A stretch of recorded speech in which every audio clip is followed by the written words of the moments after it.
LIC of India presents Union Budget 2025, co-presented by Sensodyne, co-powered by SBI, the banker to every Indian, and LIC Housing Finance Limited, associate partner ACC and Ambuja Cement. Budget 2025 में निर्मला सीतारमण ने राष्ट्रीय राजधानी दिल्ली को लेकर कोई विशेष ऐलान तो नहीं किया है, लेकिन इनकम टैक्स में छूट देकर उन्होंने दिल्ली के एक बड़े वर्ग को साधने की कोशिश की।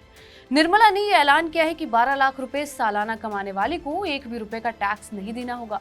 दिल्ली में 5 फरवरी को 70 विधानसभा सीटों के लिए चुनाव होने हैं, जहां केंद्रीय सत्ता पर काबिज भारतीय जनता पार्टी का सीधा मुकाबला आम आदमी पार्टी से है।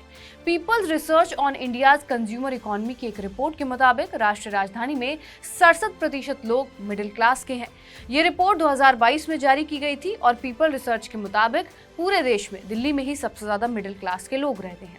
रिपोर्ट में ये कहा गया है कि दिल्ली में जो मिडिल क्लास है उनकी सालाना आय 5 लाख से 30 लाख के बीच में है। 2015 में CSDS और लोक नीति ने भी एक रिपोर्ट जारी की थी, जिसमें 71% लोगों ने मिडिल क्लास खुद को बताया था। इस सर्वे में 27.8% लोगों ने खुद को उच्च और 43.8% लोगों ने निम्न मध्यम वर्ग करार दिया था। CSDS के एक और आंकड़े के मुताबिक दिल्ली में 73% लोग प्राइवेट नौकरी करते हैं। दिल्ली विधानसभा चुनाव में राहत यानी कि रिलीफ एक बहुत बड़ा मुद्दा है। आम आदमी पार्टी के मुखिया अरविंद केजरीवाल ने हाल ही में ऐलान किया है कि उनकी सरकार बनने पर हर परिवार को 25,000 रुपए का लाभ प्रति माह मिलेगा। केजरीवाल इसी राहत के जरिए कांग्रेस और बीजेपी वोटरों को भी साधने की कवायद में लगे हुए हैं।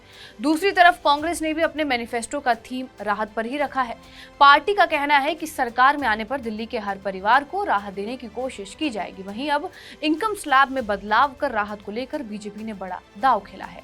निर्मला ने जहां 12 लाख रुपए सालाना आय वालों को टैक्स में छूट देने की बात कही है, वहीं 75,000 रुपए के स्टैंडर्ड डिडक्शन का फायदा भी आम लोगों को मिलेगा। यानी आप 12,75,000 रुपए प्रति माह कमा रहे हैं तो आपको टैक्स नहीं देना होगा।